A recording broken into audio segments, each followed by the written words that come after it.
بسم الله الرحمن الرحيم. موسوعة التاريخ والأدب.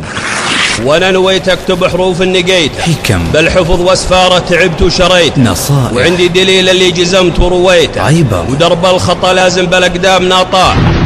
شخصيات في العرب. وحسين ما طاوع خروج الجماعة اللي مشوا الحرب يوضي شعاعة، ابن عزيل اللي خذتها البتاعة من نقوة السرحال صال شظاياه. الحمية واللي حمى النسوان عن نقرة الضيد من نقرة المشهد على فكت الريد، 4 بنات في وصوف الغرانيت، وسليمان بن حتروش بالطيب سواه. كرم. والشايب اللي صار حزنه علامة. كرم. الشيخ بن هدلان رمز الكرامة. كرم. من روس قحطان العزيزة مقامة، أقفى على بيض الفعايل وخلاه. موسوعة التاريخ والأدب. والثانية طيبة خذاها السبيعي. شخصيات في العرب. والثالثة عمران ولد البجيدي.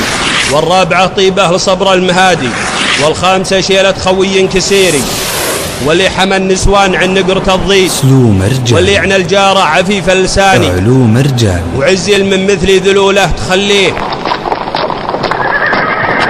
وحنا نهر الكون نذهب عدانا، وحنا على من دور الظلم ظلام، وحنا لياسرنا بعيد مدانا، وحنا الذي من نطلبه حق ما نام. موسوعة التاريخ والأدب. اخت رجال. قالت يا عمران ولدك راح لكن وجهك لا يلحق ولدك. الحمية. يا حمد بن عيد انا داخل على الله ثم عليك، انفض الفنجال بيده. قال قول هد والعيل. قال ابن مرشد يا حمد لا تقطع سلومه القبائل، الرجال نخاك اشتر وهذا السلم. قال اشريه باللي تبي. قال بكل حلاله بالوضح والصفرة. قال رح سقها سقها.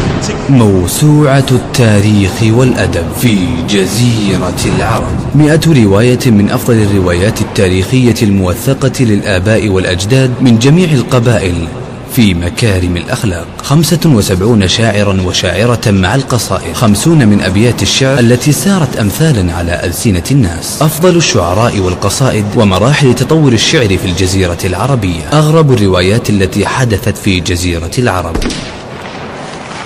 مؤسسة الآفاق للإنتاج الإعلامي تقدم موسوعة التاريخ والأدب في جزيرة العرب للراوية فواز الغسلان.